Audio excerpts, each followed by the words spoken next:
Depois que o coro masculino estiver cantando mais uma vez, nós teremos nesta noite o testemunho do Rabino Saulo Sharabi. Antigamente, quando uma pessoa se dedicava à vida esportiva, era um jogador de futebol e se convertia ao Evangelho, havia uma pressão muito grande para que ele deixasse de ser jogador de futebol. Hoje não é mais assim. Algumas pessoas podem estranhar que um rabino judeu se encontre com Jesus, reconheça em Jesus o seu Messias e continue judeu e rabino, porque ele continua rabino. Tem a sua sinagoga onde ele ministra a palavra de Deus. É que um jogador de futebol, quando se encontra com Jesus, necessariamente não se torna um melhor jogador de futebol. Agora, um judeu, quando se encontra com Jesus, se torna melhor judeu. O judeu convertido se vê como um judeu completo. E eles têm uma responsabilidade para com o seu povo. Rabino Saulo tem 29 anos de idade e tem uma experiência de conversão marcante. Ele deu o seu testemunho domingo passado lá na igreja do nosso irmão Odair Guide. Odair ligou para mim perguntando se seria interessante que ele estivesse aqui em nossa igreja. Eu disse que sim, mas que fosse nesse domingo, porque eu tenho compromissos de viagem e eu gostaria de estar aqui não só para receber o Rabino Saulo, mas para ouvi-lo também. Rabino, é a primeira vez que um rabino vai falar nesse púlpito. Nossas boas-vindas, que Deus o abençoe, nos abençoe através do irmão e sinta-se à vontade aqui entre nós, seus irmãos, nessa mesma fé e esperança em Cristo Jesus. É um imenso prazer estar junto com todos vós, uma grande alegria para mim, estar contemplando cada irmão e cada irmã, conhecendo mais essa partícula da família de Cristo na terra. Eu sou grato a Deus pela maneira que Deus permitiu que eu assim tivesse uma intimidade com Ele. Como todos nós já sabemos pelas Sagradas Escrituras, no princípio de todas as coisas, Deus fez uma aliança com Abraão, e Abraão para com Deus. E a promessa dele se perdura, se concretiza e é vívida. Vivemos isso. Eu, de uma família tradicional ortodoxa racídica, judeus ortodoxos são judeus oficiais por Israel, que mantém o judaísmo no mundo. Tudo o que se faz, casamentos, circuncisões, documentações, é pela ortodoxia, a linha original. Existem cinco ramos do judaísmo. O oficial, o judaísmo ortodoxo. Dentro desses grupos temos o racídico, o Lubavitch e os Natagedim, Naturei Kartá, de uma englobação ortodoxa. A palavra ortodoxa é comunhão verdadeira. Então são judeus que seguem 613 normas diárias, do momento que se levanta ao momento que vai dormir. Desde alimentação a prescrições de vivência, estudo, legislativa, trabalhista. O judeu vive 70% da sua vida no ócio religioso. Tudo que ele faz se dedica a Deus. A um grão que ele pega, a uma partícula de água que ele consome. Dai graça em tudo por tudo. Ele vivencia. Torá no judaísmo é prática. Não é só teoria. Um judeu que vive Torá, ele pratica a Torá. E pela misericórdia de Deus e de Yeshua HaMashiach, Jesus o Messias. Minha mamãe, em uma certa época, foi acometida de uma enfermidade, uma necrose medular, que acabou causando a obstrução total na cartilagem e nos ossos da minha mãe. Isto causou uma paralisia total e avançou aos órgãos do seu corpo. E ali então ela foi internada e não tinha o que fazer, nenhum desespero dos médicos e da nossa família. Ali então foi feito todos os exames possíveis. E ali veio o médico, na época o Dr. Zerbini, creio que muitos, alguns lembram, que foi o primeiro cirurgião que fez o transplante de coração de um boiadeiro. Ele também passou a estar diagnosticando o caso de minha mãe, na época, e aquilo foi muito difícil para nós, porque ele falou assim: olha, deve ser uma enfermidade muito rara, nós não temos conhecimento na patologia, mas nós vamos comunicar os melhores médicos dos Estados Unidos em Nova York e vamos estar vendo o que nós podemos fazer. Se vocês têm dinheiro, gastem. Se vocês não têm, consiga. Meu papai, num desespero, falou: o que for possível, doutor, faça. O possível e o impossível na medicina. E ali então o Dr. Zerbini comunicou uma junta médica americana e veio para o Brasil. Os médicos vieram, minha mãe foi cobaia durante 6 meses. Paralisada ela estava, paralisada ela continuou, foram embora. Gastamos o que nós tínhamos, o que nós não tínhamos.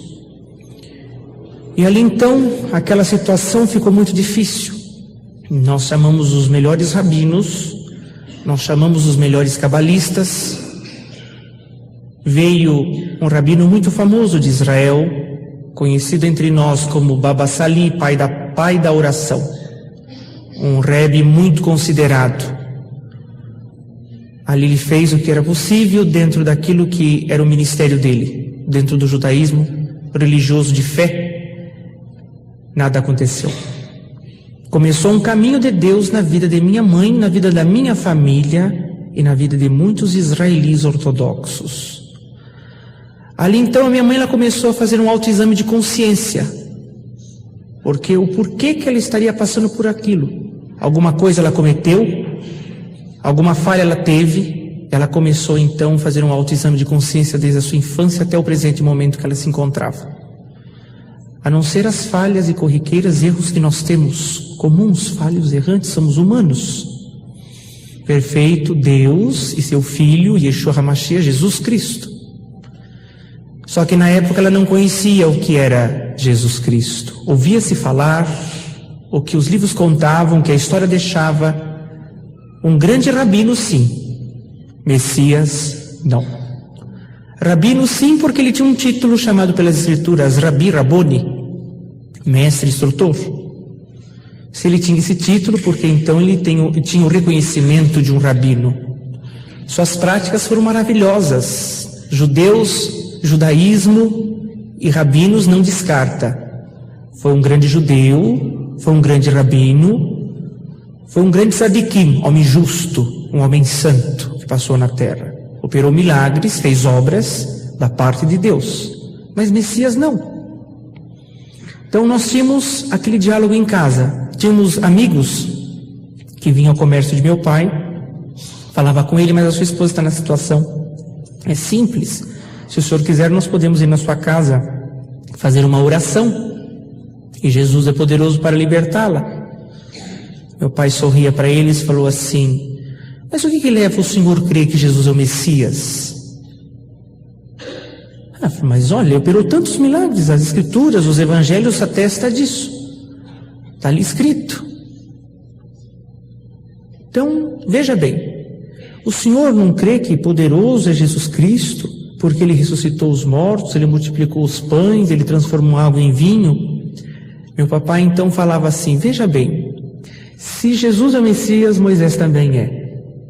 Moisés? Mas como é Moisés? Eu falei: então, o seu Jesus, Messias, ele transformou a água em vinho. O nosso profeta Moisés transformou a água em sangue. O seu Jesus transformou e multiplicou os pães e os peixes. O nosso profeta Moisés veio com que caísse maná do céu, o pão celestial. Mas ele ressuscitou pessoas mortas. E Moisés erigiu uma serpente de cobre que livrou centenas e dezenas de milhares de pessoas da morte. Qual desses dois é o Messias, concernente a milagres? Ali então a pessoa se calava e ia embora. Muitas das vezes vinham outras pessoas amigas, também evangélicas. Olha, eu insistia-se em fazer uma visita à minha mãe.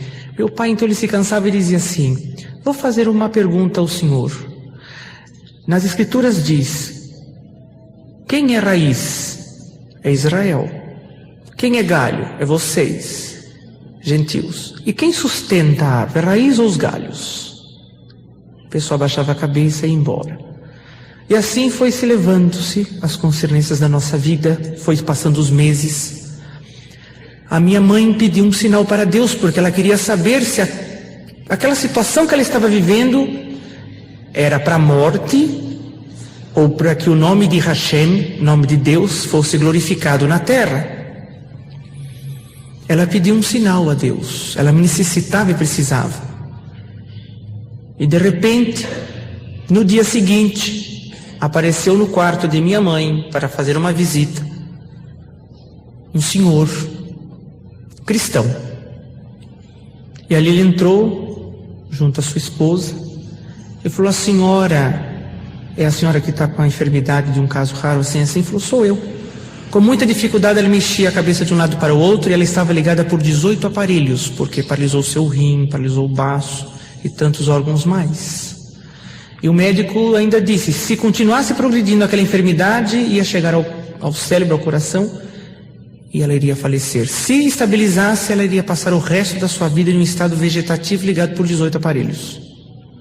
Esse era o diagnóstico e essa era a vida de minha mãe.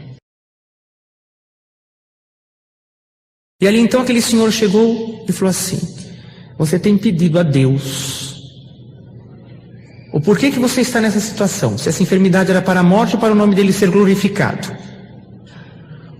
Hoje o Senhor lhe manda uma palavra. 37 de Ezequiel, o vale da visão de ossos secos. Os ossos da minha mãe ficou todo solto dentro da carne, absorveu a cartilagem, é que dá ligadura nos ossos. E ali então ele disse: essa enfermidade não é para a morte, mas é para o nome de Deus ser glorificado. Fez uma oração e foi embora. Minha mãe achou estranho aquilo tudo, porque aquele homem falava, explicava e orava em nome de Jesus. Meu pai jamais podia imaginar e sonhar que teve um homem daquele no quarto de minha mãe fazendo o que fez. Ali então, como toda tarde meu pai ele chegava, visitava minha mãe morrendo de medo, não mencionou uma palavra sequer do que tinha ocorrido. Meu irmão mais velho que acompanhava minha mãe no quarto, tinha saído para tomar um lanche, graças a Deus, porque senão seria impossível ele permitir aquele homem entrar ali. E ali foi passando-se os dias. A minha mãe encheu-se de fé. Algo que estava se apagando cresceu novamente dentro dela. Ela mandou chamar a equipe médica e o Dr. Zerbini falou assim: Dr. Zerbini, o senhor providencia um atestado de responsabilidade porque o meu marido vai me tirar daqui do hospital. Ele virou para minha mãe e falou: Leonor, vamos fazer uma coisa. Se você mexer um dedo sequer, um dedinho sequer, um mínimo movimento milimétrico que seja, eu te dou alta. Mas se você não mexer, você vai continuar aqui, porque é impossível você ir para a sua casa. Você vai ter que adaptar no seu quarto uma mini UTI. Você tem condições para isso? Você vai se remover daqui para sua casa, vai dar trabalho à tua família, você vai ter que pagar enfermeiros, enfermeiras que é para cuidar de você. Aqui você tem tudo no hospital. Você tem que se conformar com a situação que a vida está lhe impondo. Aceite.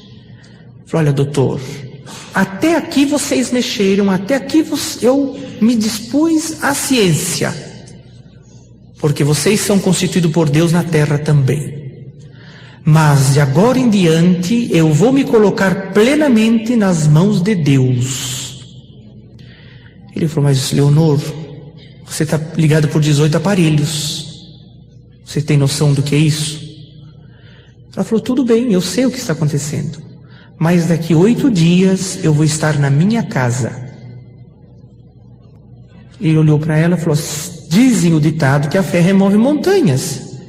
Eu não acredito, é impossível. Mas se você tem fé, é uma particularidade sua e do teu Deus. Foi-se embora. No dia seguinte, a cada dia que se passava, um aparelho era desligado de minha mãe, mas continuava paralítica. A cartilagem continuava extinguida. Passou-se 8 dias, lá estava meu papai assinando a responsabilidade e minha mamãe sendo levada para casa. Chegou-se em casa, veio-se novamente uma outra pessoa, um outro senhor junto à sua esposa para fazer visita à minha mãe. Ali então veio a visitar a minha mãe. Meu papai novamente não estava em casa. Novamente o meu irmão tinha saído. Eu estava na escola, que eu ficava o dia inteiro, escola Bet Yaakov ali em Genópolis, escola ortodoxa para crianças. Nós temos escola desde o prezinho ao 3º colegial só nosso. E ali então, aquela visita novamente veio algo diferente para minha mãe. Uma senhora veio ensinar a minha mãe como que ela podia melhorar as suas orações. Novamente, ela vem ouvir algo diferente. Yeshua HaMashiach, Jesus o Messias. Ela falou assim: por que a senhora não comece a orar com plena fé que a senhora já tem, colocando um combustível maior, chamado Jesus? Falou: mas olha, o nosso Messias não veio ainda, nós estamos agora, se vocês creem é uma boa coisa, eu até compreendo o lado de vocês, meu marido, a minha família, jamais. Eu sempre compreendi que onde há fé, aonde existe um povo que adora a Deus em espírito e verdade, tudo se move, tudo acontece. Mas é difícil para mim entender e compreender, porque o nosso Messias ainda não veio, virá. E ainda nós temos uma oração diária, no final dela nós temos uma oração que diz: por mais que tardará o Messias em vir, nós nunca deixaremos de aguardá-lo. Então nosso Messias não veio, mas Jesus é o Messias. Mas como que ele é o Messias? Se diz os Nevimos que tu vim, a própria Torá, que o Messias virá trazer paz nos 4 cantos da terra, reinar sobre o seu povo. Esse Messias diz que veio jogar pai contra filho, filho contra pai. Está errado. Ele sentaria no trono de Davi, ele não sentou. Seria o rei de Israel, ele não reinou. Sim, vocês entendem por um lado, como vocês dizem, lado espiritual. Mas nós esperamos também junto do espiritual literal. Então fica difícil, muito difícil para mim. Falei: então, a senhora tem que aprender algo. Que a fé é tudo, como a senhora sabe. E tocar o sentimento de Deus. Falar com Deus é uma coisa, tocar o sentimento de Deus é outra. Ali então ela começou a compreender com muita dificuldade as coisas de Deus, do Espírito, do renovo. E ali então foi feita uma oração, eles foram embora. E dali em diante começou a minha mãe, nas suas orações, a acrescentar daquele dia em diante: agradeço Deus por todas as coisas, encerrava: e peço isso no nome do teu Filho, o Messias, Yeshua, Jesus. E ela fazia em silêncio suas orações. Um dia eu chegando, meu irmão é mais velho, eu lembro: mãe, parece que eu vi a senhora orar alto, eu não entendi muito bem. A senhora está bem? Porque se comentava os meus tios e tias, essa enfermidade é tão grave que provavelmente, se não mexer na cabeça dela, como o médico disse, se continuar progredindo, como estabilizou, deve ter afetado algum neurônio dela. Então, algumas coisas pode ser que não aconteça naturalmente, vai fazer muita coisa errada, vai falar palavras que não condiz. Mas não, sua mente estava sã e plena. E ela começou a receber telefonemas desse casal. Um dia, uma senhora morando no mesmo prédio, ela chegou e disse à minha mãe: olha, eu moro aqui no prédio, eu sei que vocês são judeus, e eu senti da parte de Deus de vir fazer uma visita aqui para a senhora. E aí minha mãe perguntou, mas olhou os trajes dela, e é de uma determinada denominação, que se veste quase como os judeus ortodoxos.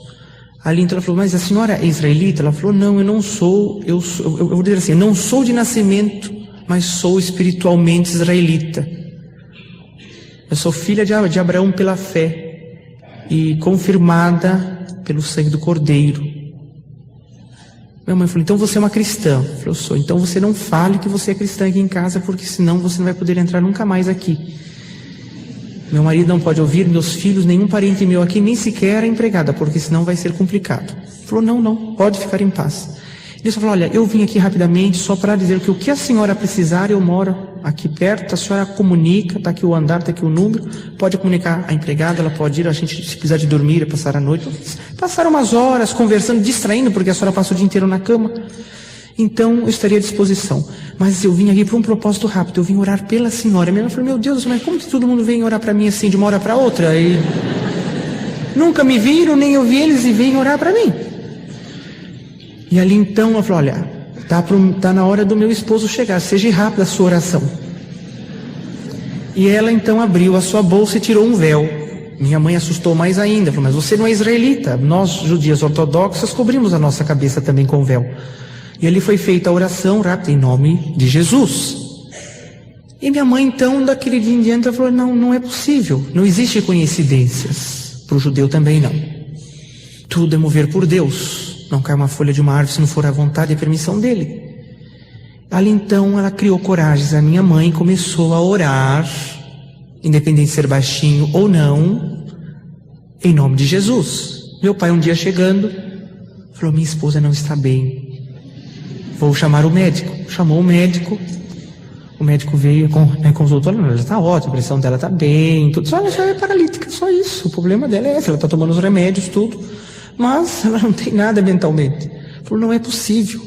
Mas o que está acontecendo? Falou, olha, acontecendo que ela está orando em nome de Jesus. O médico também judeu falou, realmente nós temos que examinar um pouco melhor o caso. Isso é normal no meio do judaísmo. Ali então se redobrou os cuidados, meu papai então ele começou a investigar.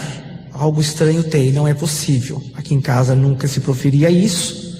Se o meu pai estudava alguma coisa do Novo Testamento, ele tinha a sala dele, a biblioteca dele, ninguém entrava, a não ser eu, os homens da casa, as mulheres não tinham acesso, era trancado na chave. Então falou, Bíblia nenhuma ela leu, Novo Testamento nenhum aqui em casa tem, mas é na minha sala, não tem, ninguém conversa acesso nenhum aqui com ela. Está complicado. Então, vinham as visitas em casa, os meus tios, as minhas tias, meu pai fazia questão de ficar perto, procurar o que você conversou, o que vocês falaram. Todos judeus ortodoxos, a conversa única, a Torá e mais nada. A minha mãe, recebendo os telefonemas um dia, meu pai atendeu. Meu pai atendeu, e ali então a pessoa falou assim, por gentileza, gostaria de falar com a senhora Leonor. Ela se encontra, quem gostaria? Aqui é o esposo dela. Ah, sim, o senhor é esposo dela? Não, é que nós gostaríamos de visitá-la. Eu falei, mas vocês são da família, vocês são amigos, quem são vocês? Falou, olha, nós somos amigos assim, distantes. Amigos distantes? Eu não conheço amigos distantes. Conheço amigos próximos. Mas tudo bem. Meu pai muito esperto. Pode vir sim, estaremos com prazer em recepcioná-lo. Falei, deve ter alguma coisa errada nisso aqui. Amigos distantes, desligou. Pode vir hoje, de preferência das 6 horas da tarde em diante. Horário que ele estava em casa. E ali então veio um grupo de 5 mulheres cristãs, chegou, a empregada abriu a porta, elas estenderam a mão, prazer em conhecê-lo. O judeu ortodoxo tem um hábito, ele não dá a mão para a mulher, costumes do judaísmo. E ali então ele ficou assim, mas quem são as senhoras? Ah, nós somos amigas da sua esposa. Ali estava aquela senhora que morava no prédio, amigas da minha esposa. Mas eu nunca vi nenhuma das festas da família, nenhuma das formaturas dos meus filhos, e nenhuma das festividades israelitas. Não, mas eu moro aqui no prédio. A senhora mora no prédio? Muito bem. Então entre. Deixou à vontade, e ficou ouvindo a conversa delas atrás da porta. E ali elas conversavam baixinho. Então ele ouviu assim: então, a senhora pode vir aqui, comunique ele lá, que de 15 em 15 dias nós podemos fazer um serviço religioso. O pai falou: mas que serviço religioso? Essas mulheres não são judias, mas o que é isso? E elas saíram e falaram: por gentileza, eu gostaria de saber o que vocês conversaram com ela. Para o negócio de serviço religioso, vocês são judios ou não são judios? Nós não somos, nós somos servas de Deus. Servas de Deus, vocês ajudaram muito. Vocês são o quê? Vocês proferem o quê? Não, nós somos cristãs. Cristãs? Na minha casa? Não, pera um pouco. De jeito maneiro, vocês estão enganados, vocês estão em casa errada. Aqui é casa de judeus. Não, mas somos amigos da sua esposa. Ele falou: não é assim. Vocês, por favor, se retirem da minha casa imediatamente e não retornem mais. Eu estando ou não estando, eu vou colocar uma pessoa para ficar aqui, vocês não entram mais. Vou deixar na portaria avisado isso. E ali então a minha mãe começou a se entristecer muito e começou a insistir para com meu pai que ela queria que tivesse de 15 em 15 dias um serviço cristão ali dentro de casa. Aquilo foi martirizando muito a família, aquilo foi desgastando todos os dias, era a mesma coisa. Minha mãe louca não estava, com problema ela não estava, mas aquilo atrapalhava muito a nossa vida. Meu pai então, com medo que a minha mãe ela piorasse a situação e amor a ela, ele falou: olha, eu vou tirar toda a minha responsabilidade espiritual sobre você, mulher. Se você quer que esteja esse serviço em casa, tenha para você. Naquele dia em diante, meu papai começou a dormir em quarto separado. Começou a mudar em casa as coisas.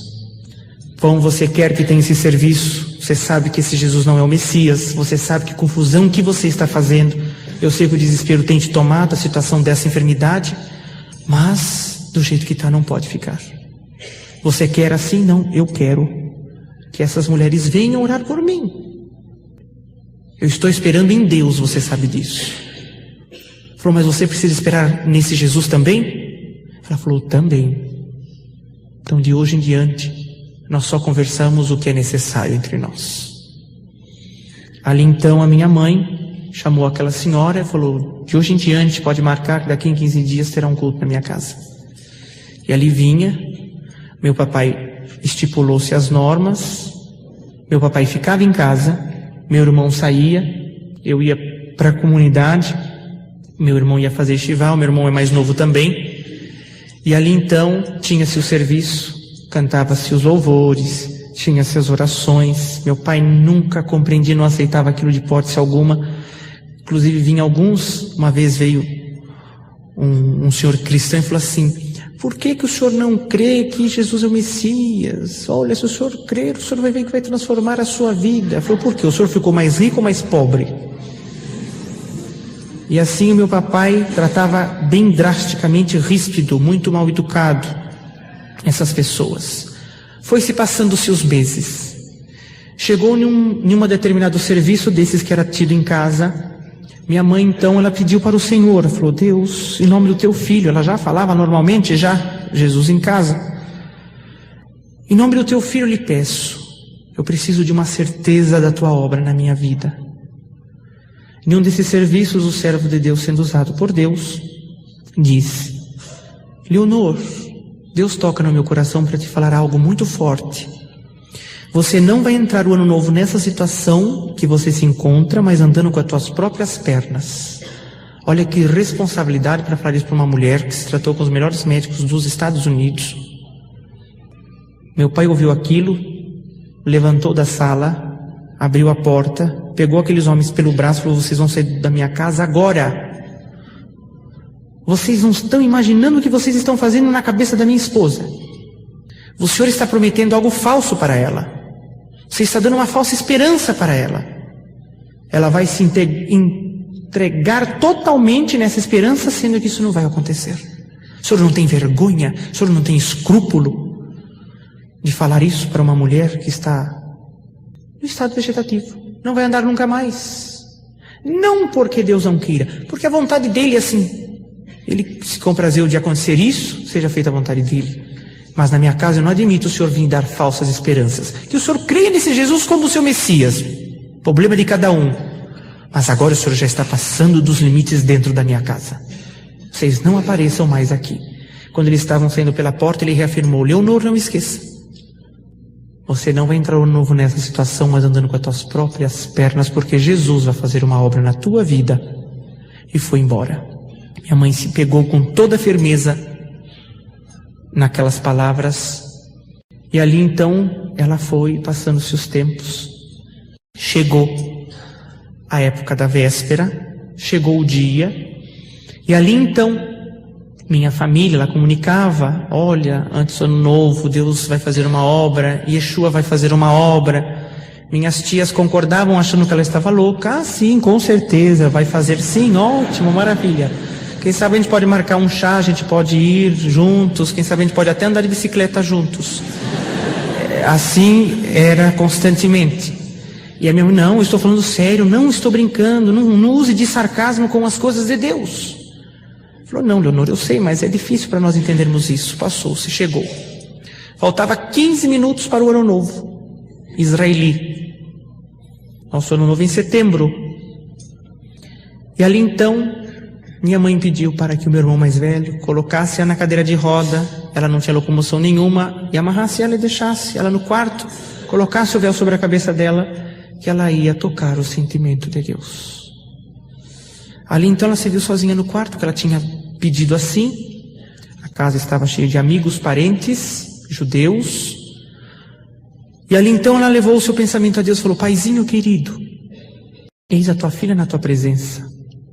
Não que nem há nem dignidade nem merecimento para isso, mas é na misericórdia do teu Filho, nosso Senhor Jesus Cristo. Eu lhe peço, eis-me aqui, faça em mim segundo a tua vontade.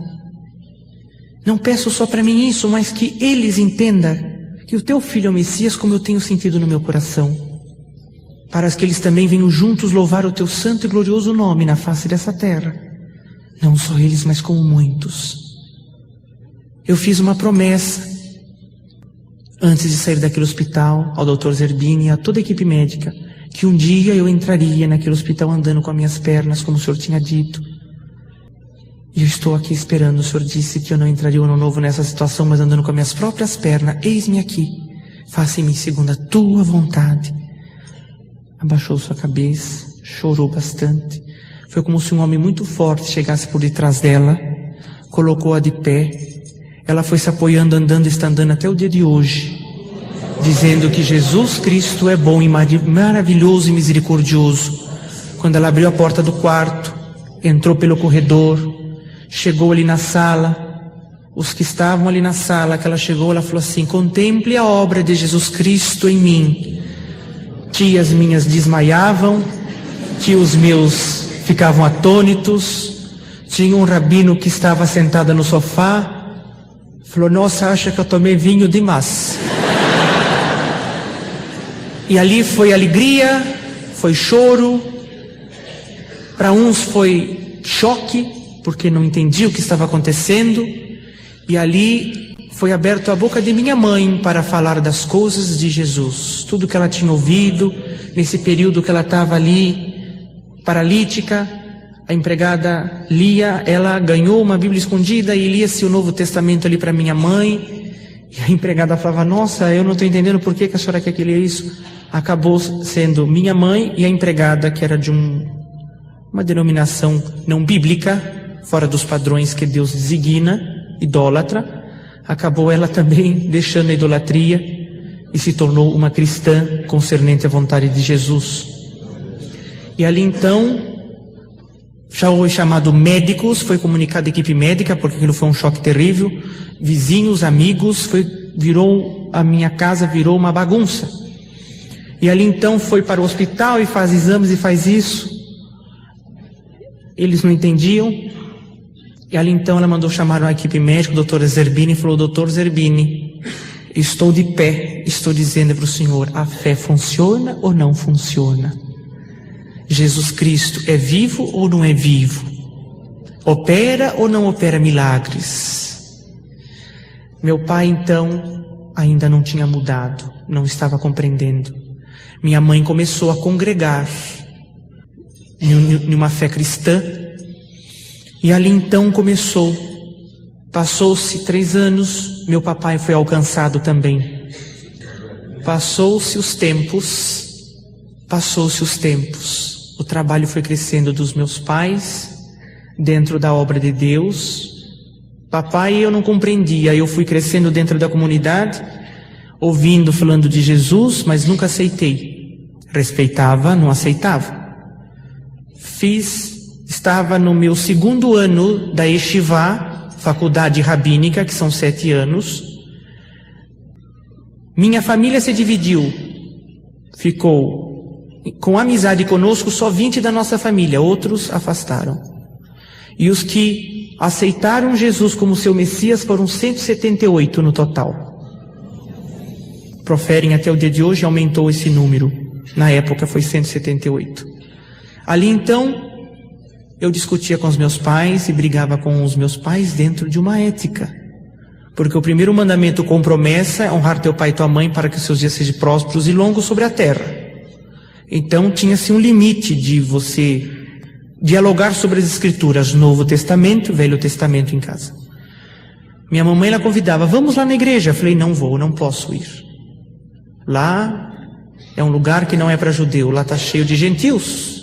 Eu tenho que me congregar na sinagoga. Vocês sempre foram, porque agora vocês não vão mais. Eu já questionava os meus pais. E ali então, meu papai ficou enfermo, foi acometido de um derrame, depois teve o 2º, teve um problema cardíaco. O médico chegou e falou, se seu pai quiser viver um pouquinho mais tranquilo, vocês vão ter que comprar uma chácara e morar lá. Falei, eu não vou jamais para uma chácara. Fica muito difícil para mim. Depende de onde vocês forem comprar. Minha mãe falou, escolheu. Eu falei, olha, vamos escolher uma chácara no interior de São Paulo, entre São Roque e Sorocaba, pertencente ao município de Mairinque. Vai ser uma vida tranquila para o seu pai. Falei, tudo bem. Então, aos finais de semana, os feriados, eu estou lá. Qualquer coisa vocês me ligam, eu vou para lá. Mas eu não vou morar lá. Meus estudos estão todos em São Paulo, minha vida está toda em São Paulo. A minha yeshivá é feita aqui. Tudo bem, meu filho, faça como Deus te faz você sentir. Meus pais nunca se opuseram, nunca criou problema. E ali então eles foram para o interior, eu fiquei em São Paulo. Meu papai foi acometido de um outro derrame, que paralisou todo o seu lado. Minha mãe falou, agora você vai ter que ajudar o seu pai e sua mãe. E não vai dar para nós ficarmos só. Tive que fechar todos os meus estudos e ir para o interior. E ali então começou uma prova na minha vida.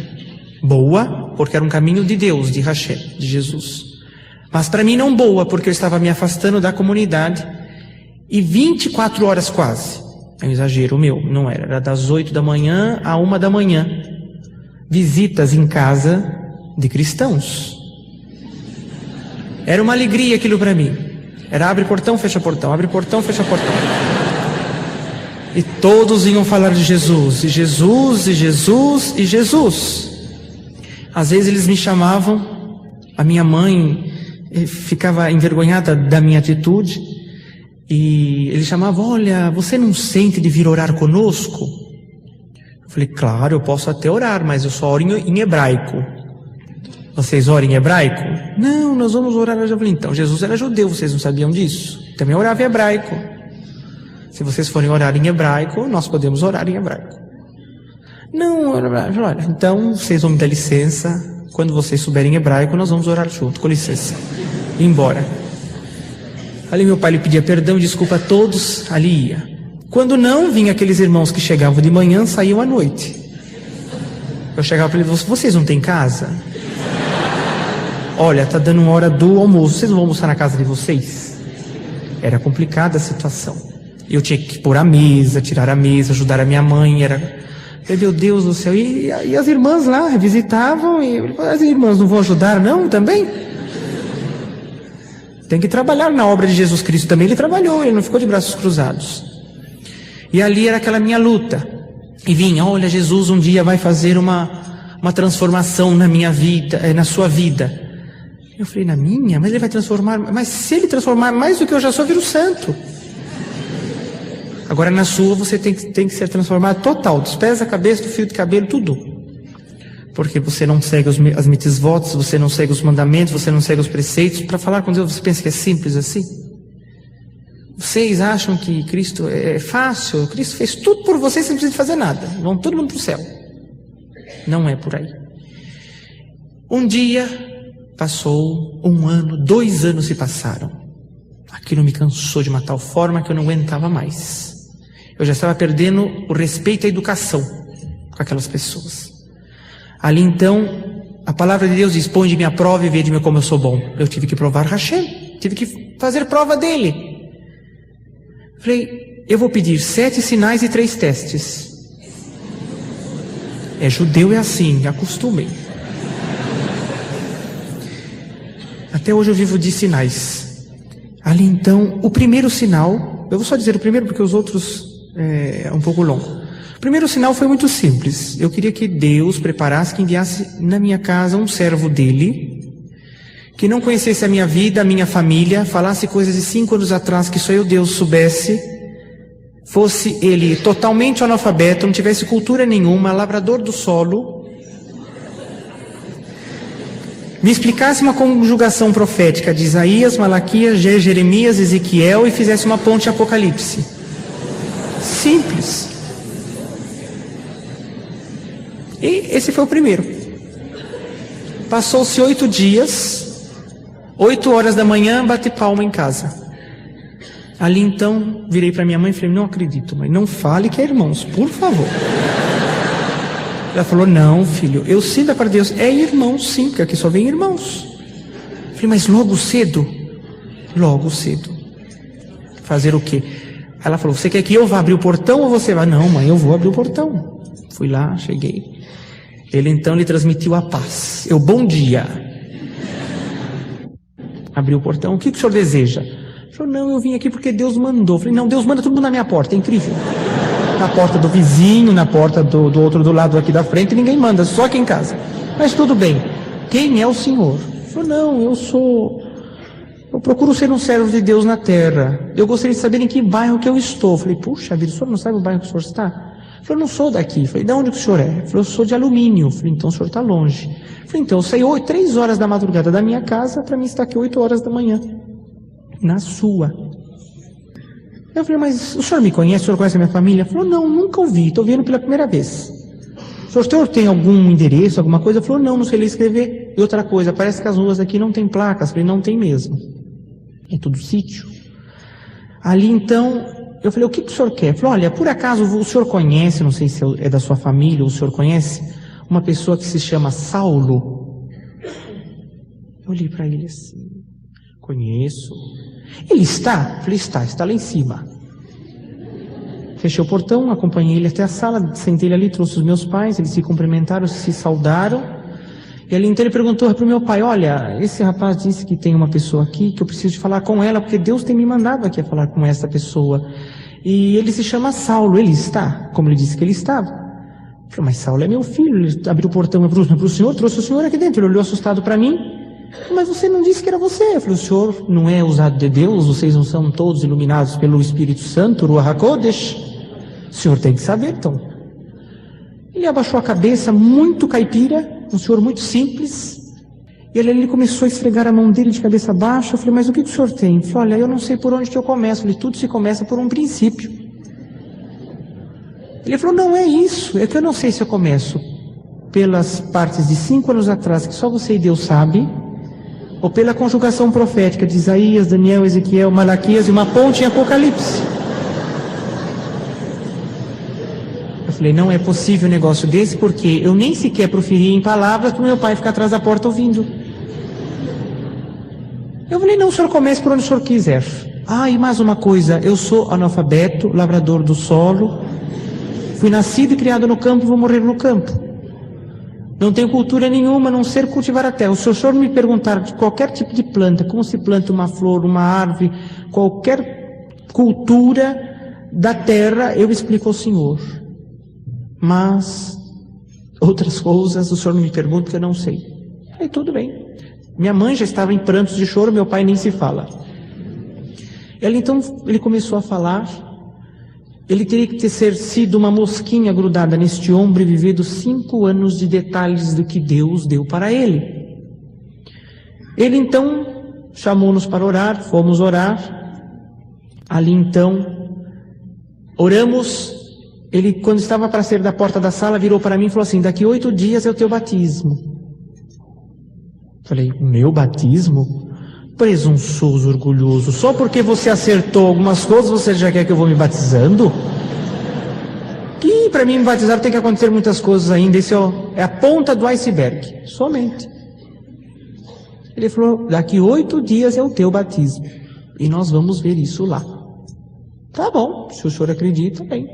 Desci com ele, fechou o portão, foi embora. Meu pai ficou a semana inteira. Vamos nesse batismo, porque alguns dias eu era obrigado a acompanhar os meus pais no serviço religioso da igreja do meu pai e da minha mãe. E involuntariamente lá eu estava, de livre e espontânea pressão. E lá vinham os irmãos, tinha que ficar auxiliando meu pai, e começava aquele serviço, eu ia como eu estava. E ali então vinham aqueles irmãos bem amáveis, atenciosos. Ô irmão, aqui está um inário para o irmão acompanhar o cântico. Está em hebraico? Ele olhava, não está, mas então não vou cantar, fica uma próxima. Quando você estiver, a gente canta. Ou não vinha algum irmão e batia no meu ombro, você não está sentindo a presença de Deus? Eu virava para ele e falei, mas por que o senhor está me perguntando isso? Não, porque se você está sentindo, Deus vai fazer uma obra na sua vida. Fica aqui, olha, vem para cá, aceita Jesus. Eu falei, o senhor já aceitou Jesus? Ah, com certeza, louvado seja o nome dele. Eu falei, então, guarda só para o senhor fica espalhando para todo mundo. Se o senhor ficar dando muito Jesus para os outros, o senhor vai ficar sem. E ali então era assim a situação. E ali então nós fomos ali naquela noite congregar, melhor, meu papai e minha mamãe foi congregar, eu ia acompanhá-los apenas para a gente dirigir, estar ali acompanhando eles. E ali então, naquela noite foi anunciado naquela igreja que um dirigente tinha sentido da parte de Deus ali da cidade de fazer um batismo na região de um rio. Meu papai, mais que depressa, bateu na minha perna e falou, Saulo, olha, isso é sinal de Deus. Eu falei, meu Deus do céu, como vocês são místicos. Se entrar uma mosquinha aqui é um sinal de Deus, se um tossir é sinal de Deus, tudo é sinal de Deus. Vamos ver assim, mas por que o senhor está falando isso? Ele falou, não, você não fala conosco em casa que você não admite melhor. Você falava assim, se um dia você tivesse que se tornar cristão, que seria nunca, você só admitiria ser batizado em um rio, porque o judeu faz mikve, é um banho ritualístico de água da chuva ou proveniente de rio. Toda sinagoga tem um tanque assim, é banho de purificação, costume israelita que já vem há 4.000 anos atrás. E nós não admitimos negócio de batismo coletivo, todo mundo batiza num tanque só, e é complicado, isso para um judeu ortodoxo é complicado. Então eu falei, olha, não concordo com isso. Eu falei, olha, tá vendo, filho, é sinal de Deus, batismo em um rio, é um mikve natural. E o irmão lá não disse que daqui a 8 dias é teu batismo, aí o dirigente anunciou, e é daqui a 8 dias esse batismo. Meu pai falou, olha, é sinal de Deus. Ah, meu Deus do céu. Vamos ver, papai, vamos ver. Vamos devagar. Fomos embora e ele passou a semana inteira. Vamos no batismo, vamos no batismo. Eu falei, pai, deixa eu fazer uma pergunta. O senhor já crê que Jesus é o Messias, certo? O senhor já batizou. Batismo é um só, não é? Mamãe é batizada. O senhor é batizado. Sou. Por que o senhor quer batizar de novo? Não pode. Ele falou, não, filho, eu só quero assistir o batismo. Mas o senhor já viu tantos batismos, é só para me recordar. Então fomos lá no domingo. E num domingo ainda, nossa, para o judeu é maravilhoso. Naquela época eu pensava assim. Então ali, fomos assistir aquele batismo. Chegando lá, eu lembrei que eu tinha os meus 3 últimos sinais. E eu pedi para Deus. Levei meu pensamento ao alto e falei assim, Deus, eu vou pedir mais 3 sinais últimos, como estava certo. Se realmente é com o cristão que eu tenho que estar, e o Senhor tem um plano na minha vida, a palavra vai ter que vir 4 de Malaquias, a exortação toda em Apocalipse. E o dirigente daquela noite era complicadíssimo, porque ele era muito tradicional, ele não quebrava protocolo, e tinha normas muito rígidas, ele era conhecido ali na região como o mais inflexível existente. E terceiro, vai ter que vir um cântico de número 315, que é um cântico nosso também. O título é O Gólgota vai minha alma, que é um título especificamente para ceia.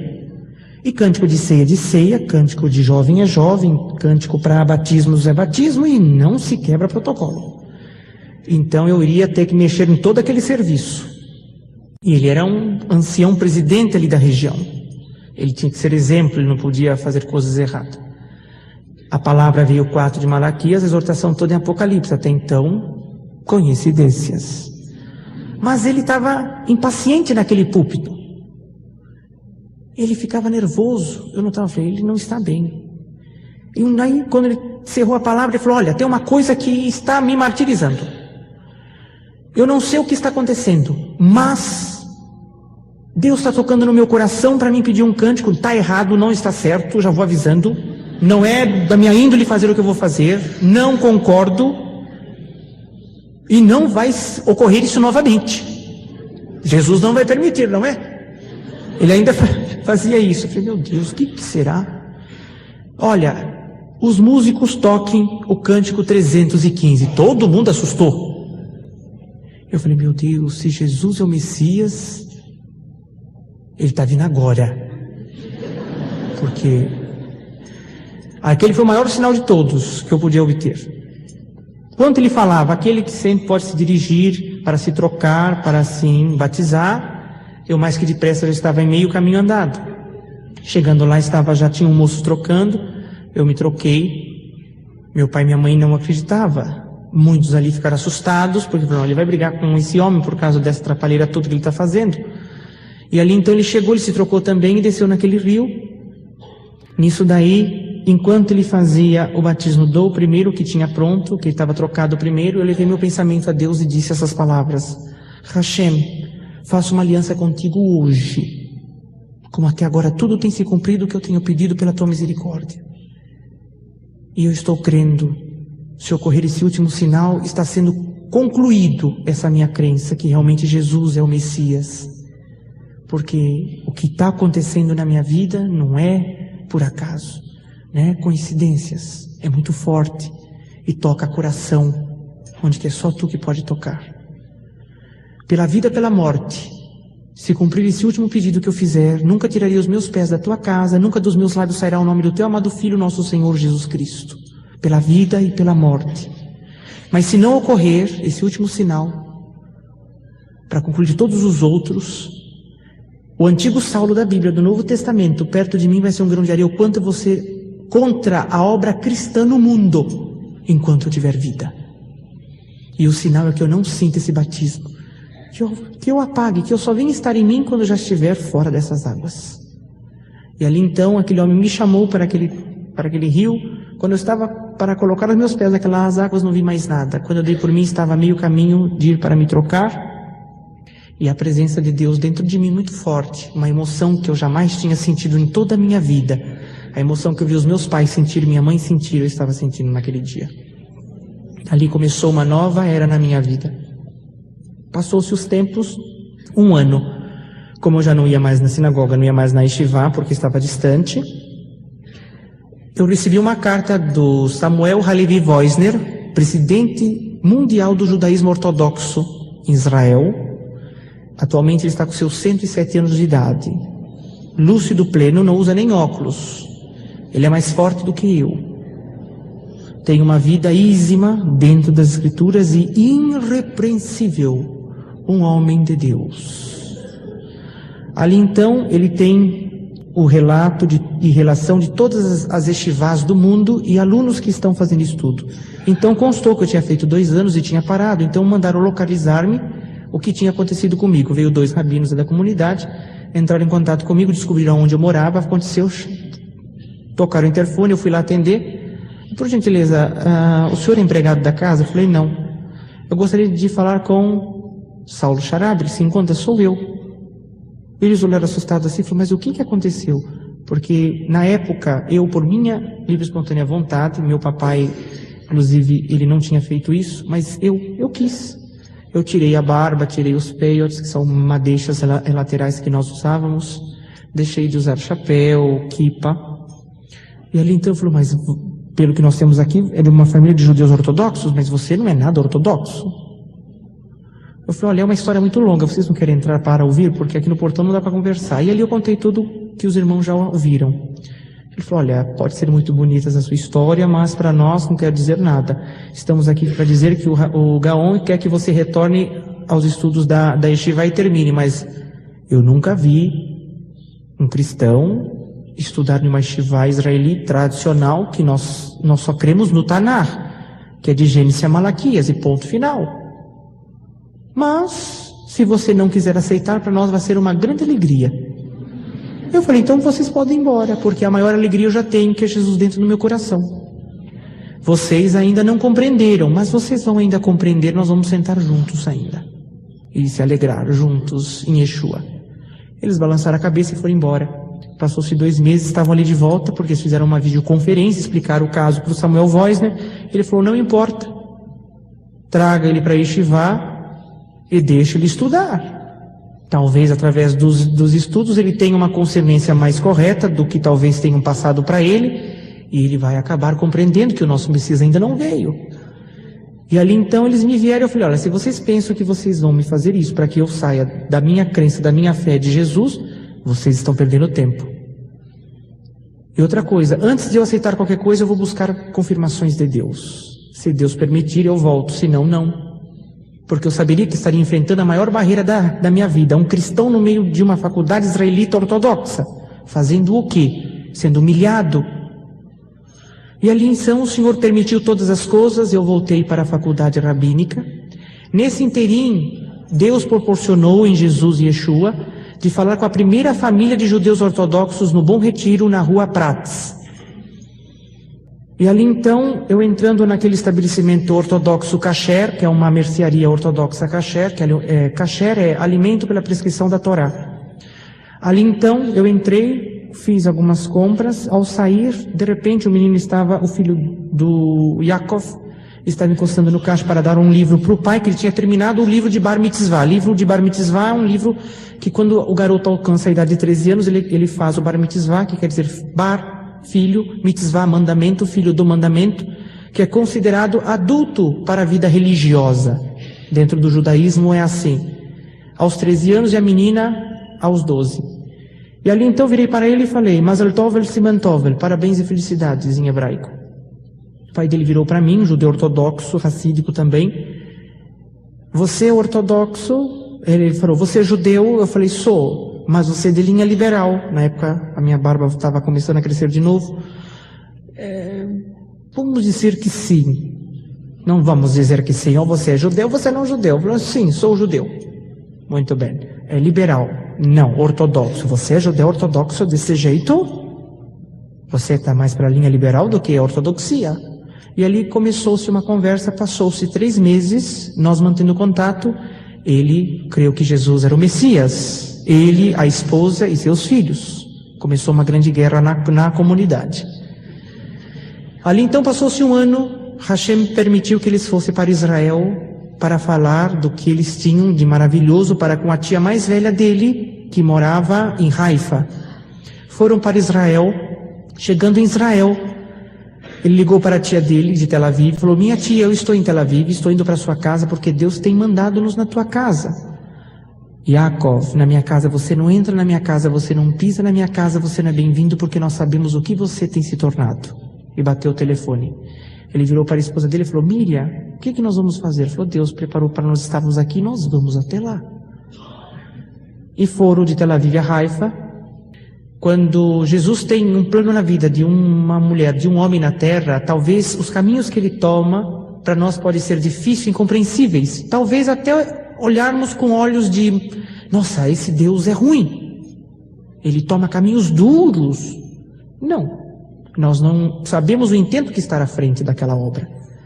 E ali então, o neto mais novo daquela senhora, a tia dele, estava brincando em um vilarejo próximo, 7 anos de idade. Ele estava andando num vilarejo que tinha uma área de risco. Criança, terrivelmente, é criança em qualquer parte do mundo, pisou em uma mina terrestre. Clact. As minas israelenses são muito compactas e têm um poder de explosão muito forte para virar, despedaçar bastante. E elas não acionam quando você pisa, mas quando você tira os seus pés. Crianças israelenses são muito espertas, sabem o que é uma mina. Isso é matéria até de escola em Israel. Ali então aquela criança ficou parada e tinha alguns adultos ali ouviram e foram avisar os familiares. Chamaram os técnicos de desarmamento de bomba, vieram lá, não tinha como mexer, estava em uma situação difícil. Se mexesse tinha um risco de explosão de 90%. Se não mexesse, a criança ia se cansar, ia tirar o seu pezinho dali e explodir a mesma coisa. Isolar uma área é coisa comum em Israel. Iam esperar aquela criança se cansar, explodisse em mil pedaços, recolher e entregar aos pais para fazer o sepultamento. Simplesmente mais um dia em Israel. 4.000 anos de guerra. Um a mais, um a menos, não vai fazer diferença.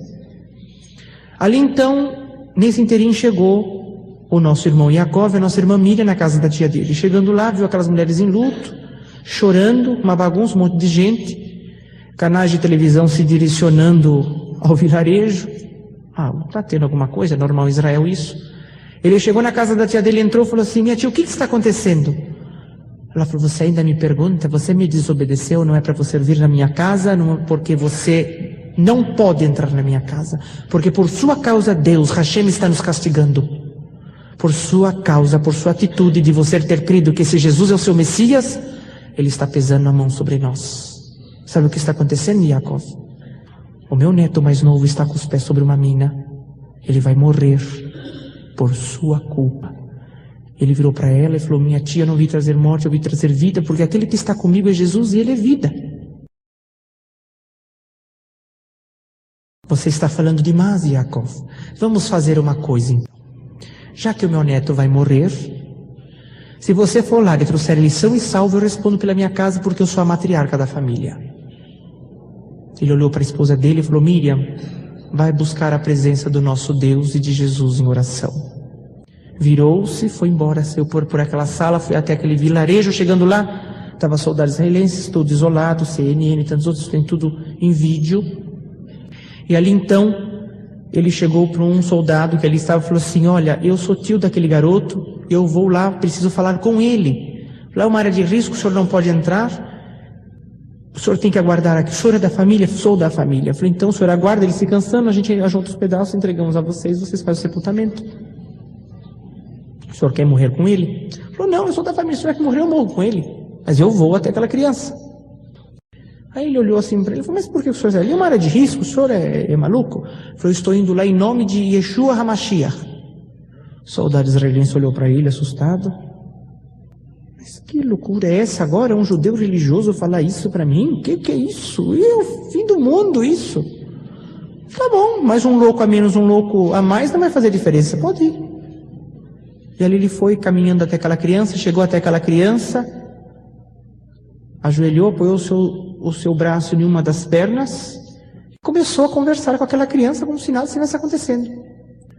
Mordecai, você sabia que há muitos e muitos milhares de anos atrás, um garoto de 12 anos de idade falava com os rabinos da época e eles não compreendiam quão grande sabedoria aquele garoto tinha. Aquele garoto cresceu, tornou-se um adolescente, tornou-se um homem, disseminou palavras de vida e sabedoria por essas terras nossas. Ele foi preso, martirizado, crucificado, torturado, morto. Foi sepultado e ao terceiro dia ressuscitou. Ascendeu aos céus, está à destra de Deus Pai. O nome dele é Yeshua HaMashiach, o Messias de Israel. Hoje ele está aqui. Ele está segurando na tua mão e na minha, porque nós dois estamos correndo risco de vida. E levantou e falou: Mordecai, vem para meu colo.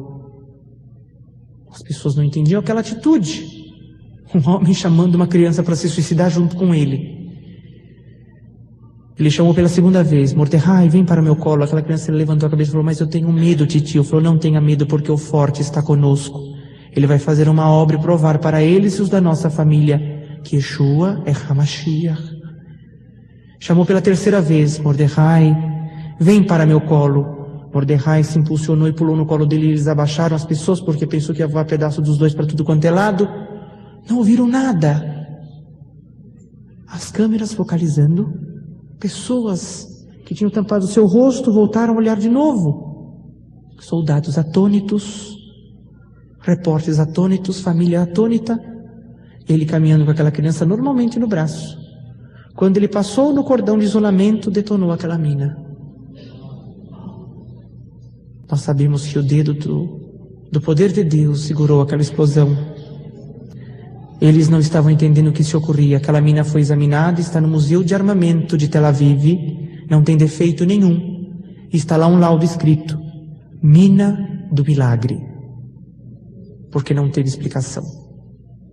Ali então ele entrou, foi até a casa da tia dele, adentrou a casa da tia dele e falou: eis mulher do teu neto, cumpra com a tua promessa para com teu Deus. E ali então ela disse: eu e minha casa serviremos Yeshua HaMashiach. Foram para um serviço religioso na Grécia, em Rhodes, congregaram. No dia seguinte teve um batismo especial. Os 18 daquela casa obedeceram no batismo, aceitando Jesus, confirmando o seu aceitamento.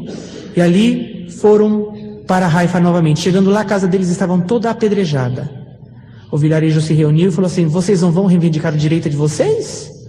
Aquela mulher disse: não, maior tesouro, maior alegria estamos levando dentro do nosso coração, que é Yeshua HaMashiach.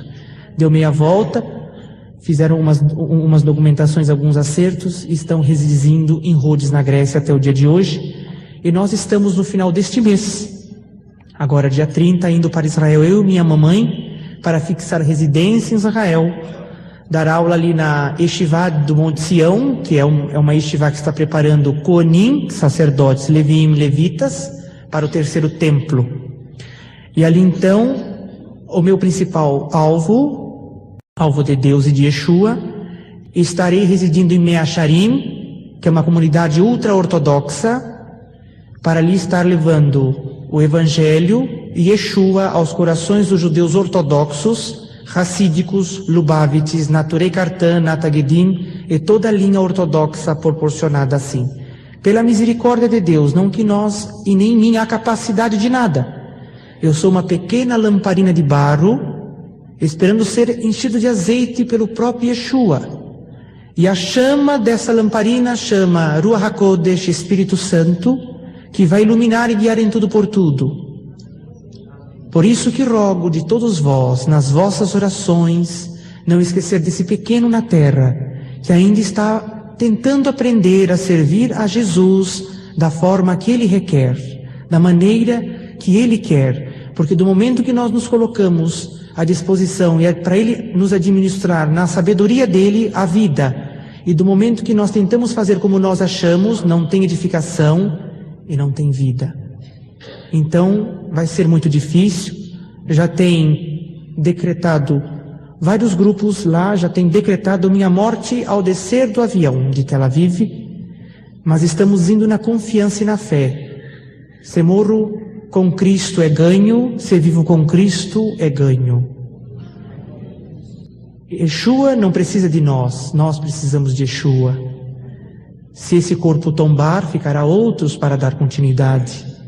Pela misericórdia de Deus, no Brasil, onde começou todas as coisas nesse período de 7 anos, de falar de Yeshua dentro das comunidades ortodoxas, nós somos um número de 688 judeus ortodoxos, entre mulheres e jovens, que crê que Jesus é o Messias. É profético. Quando a figueira brotaria, era um sinal das concernências do fim. Quando os galhos voltariam a ser reenxertados na oliveira, a plenitude maior seria de Israel. Então vamos valorizar a dádiva de estarmos na presença de Deus, na presença de Jesus, louvando e enaltecendo esse glorioso e magnífico nome na terra, de vida.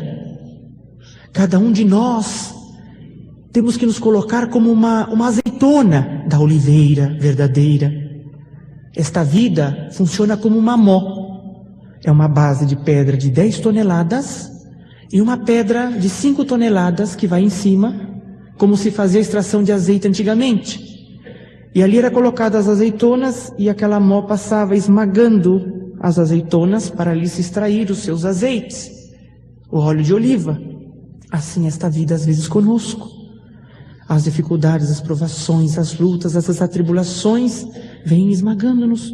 Mas nós, como os filhos de Deus, produzirmos o mais puro azeite, límpido e puro, e o que onde nós passarmos, onde nós andarmos, deixamos o perfume de Yeshua, o perfume de Jesus, que traz vida com abundância a todos nós. É uma dádiva servir a Deus, maiormente na plenitude, que é Jesus. Agradeço a oportunidade que o pastor tem dado, o convite de um nosso irmão, que o Senhor tem feito crescer, uma grande alegria de estar aqui. Pensei eu que não ia conseguir chegar, que estava em uma missão também. Cheguei de uma missão há poucos minutos, mas o Senhor tomou os caminhos para estar aqui conhecendo esta partícula na terra da família de Jesus também.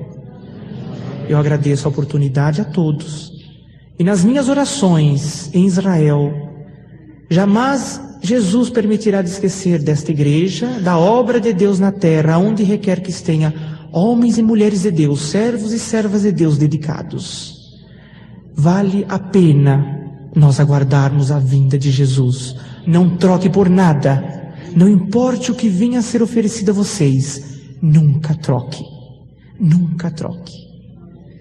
São embaixadores de Cristo na terra, cada um. É-nos prometido um reino de reis e sacerdotes. Vamos cumprir com a nossa obrigação que Ele tem nos dado, essa responsabilidade a cada um. Jovens, mulheres e homens. Somos luz do mundo e sal da terra. Temos que transpassar essa luz que está em nós, que é Jesus, para que outros também obtenham a vida. Não cale, não feche seus lábios. Não sejam pedras, mas sim sejam oliveiras cada um. Deus vos abençoe. E como diz no judaísmo, Shalom Aleichem, a paz seja com cada um de vós. Vou pedir que o Rabino repita o cumprimento judaico e depois que nós aprendermos, vamos cumprimentá-lo também, no nosso desejo de que em Israel ele seja uma bênção preciosa para a glória do nome do nosso Deus. Shalom Aleichem, quer dizer a paz seja convosco. Vamos lá, Shalom Aleichem. Perfeito.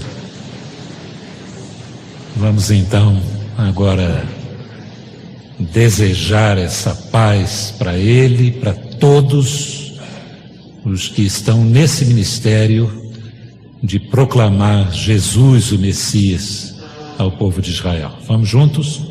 Shalom. Amém. Senhor nosso Deus, nós te agradecemos este momento, a inspiração que recebemos dele, o sentimento da tua presença entre nós. E vendo, ó Deus, o teu nome sendo glorificado entre os descendentes de Abraão, de Isaque e de Jacó. E agora te pedimos, ó Deus, que o Senhor abençoe o teu servo. Que poderoso seja o seu testemunho. Que os teus anjos acampem ao redor dele. E que muitos sejam os frutos que venham a ser colhidos na sua estada em Israel, para a glória do teu santo nome. Despede-nos debaixo da tua paz, da tua graça e da tua bondade. É o que te pedimos em nome de Jesus, o nosso Messias. Amém. Amém. Só uma palavrinha mais. Não esqueça do Salmo 122, versículo 6. Orai pela paz de Jerusalém, prosperarão aqueles que a amam. Essa paz que nós pedimos não é uma paz material, também haverá, mas a paz é Yeshua entrando dentro do coração de Israel, os judeus.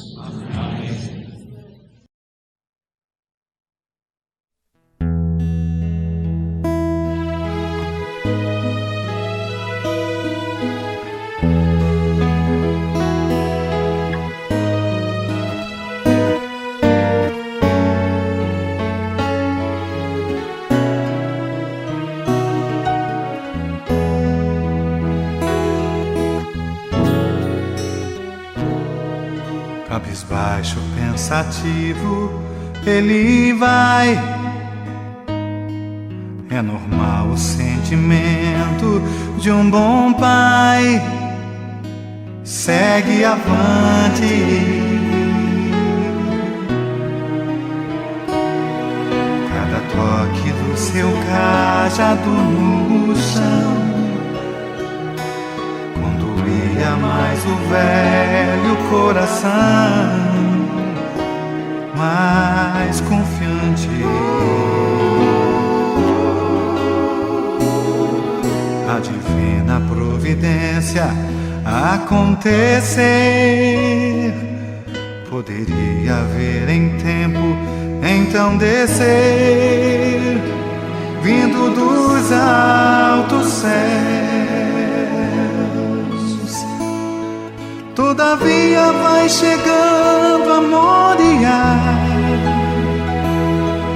sua joia mais preciosa entregar,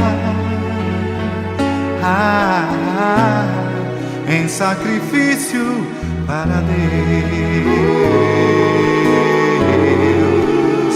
Vai Abraão, vai Abraão.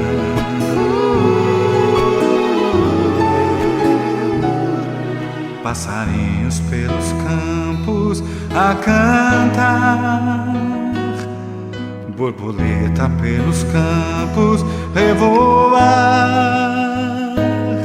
Segue em frente para Isaac que o seguia logo atrás. Tudo aquilo para ele era paz inocente. De repente o silêncio de Abraão foi quebrado por uma interrogação. Era o filho seu. Oh meu pai, a lenha e o fogo aqui está, e o cordeiro onde vamos encontrar? Disse Abraão, Deus proverá. Deus proverá. Deus proverá.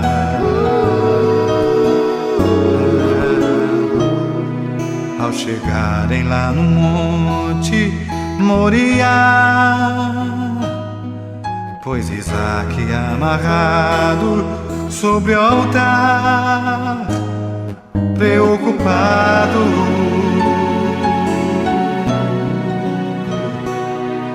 como pôde o meu pai dizer-me amar?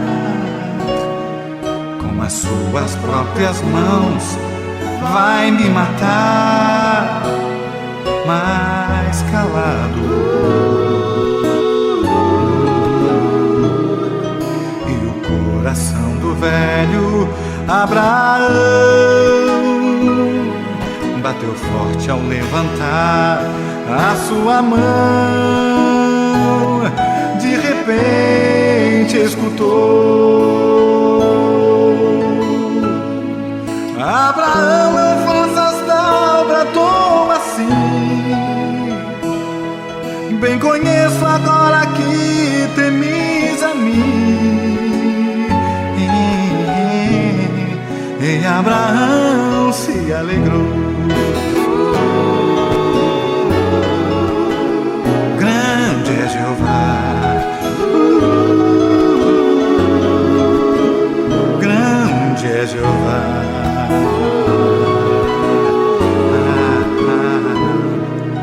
E a parte mais bonita agora vem. Nosso Deus prepara tudo muito bem. É o Ordeiro.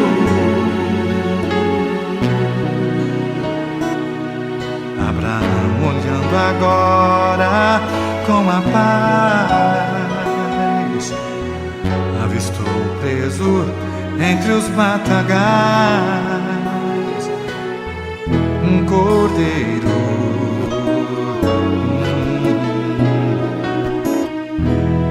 Como disse Abraão, o Senhor proveu. No lugar de Isaac, outro morreu, símbolo de Jesus, que mais tarde realmente veio a vir, morreu por mim e por ti,